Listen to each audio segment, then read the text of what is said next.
বন্ধুরা welcome back to my channel Rinku Madhu blogs. তো আজকে চলে এসেছি সুন্দর একটা রেসিপি নিয়ে। তো আজকে আমি তোমাদের রান্না করে দেখাবো চাটনি। তো কিসের চাটনি করব? এটা কি, এটা জলপাই না আমড়া, তোমরা কমেন্ট করে জানিও।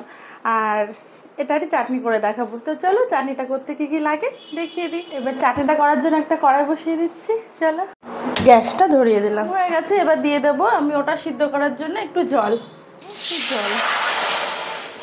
এবার চাটনির জন্য যেগুলো আমরা নিয়েছিলাম সেইগুলো দিয়ে দিলাম। সিদ্ধ তো বসিয়ে দিয়েছি, দেখতেই পেয়েছি। এবার দিয়ে দেবো সামান্য একটু লবণ। তো সিদ্ধ হয়ে গেছে, এবার আমি জলটা ছেঁকে নেব।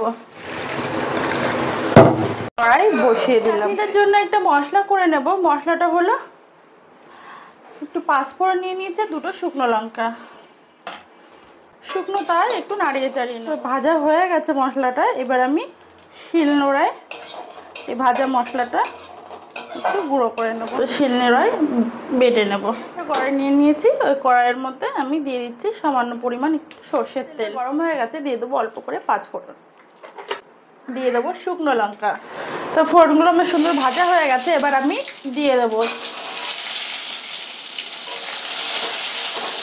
হয়ে গেছে। এবার দিয়ে দেবো সামান্য পরিমাণ একটু স্বাদের জন্য লবণ, দিয়ে দেবো যেটা ছাড়া চাটনি অসম্পূর্ণ, চিনি।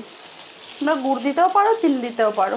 তা আমি আজকে চিনি দিয়ে দেখাচ্ছি, নেক্সট দিন গুড় দিয়ে কোনো একটা চাটনি রেসিপি দেখিয়ে দেবো তোমাদের। দিয়ে দেবো সামান্য একটু জল।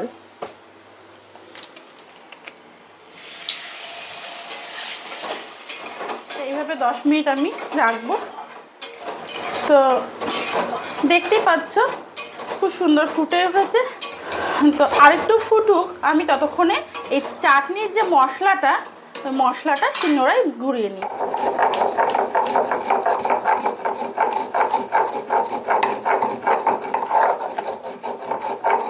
তো দেখতেই পেলে শিলনোড়ায় আমি চাটনির মশলাটা করে নিলাম।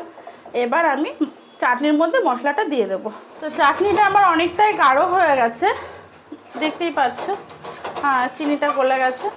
এবার আমি দিয়ে দেবো যে মশলাটা আমি শিলনোড়ায় করলাম, সেই মশলাটা আমি দিয়ে দেবো। এই মশলাটা দিয়ে জাল দেওয়া যাবে না, সাথে সাথে জালটা বন্ধ করে দিতে হবে। তো হয়ে গেছে চাটনি। এবার চাটনিটা আমি ঢেলে নেবো।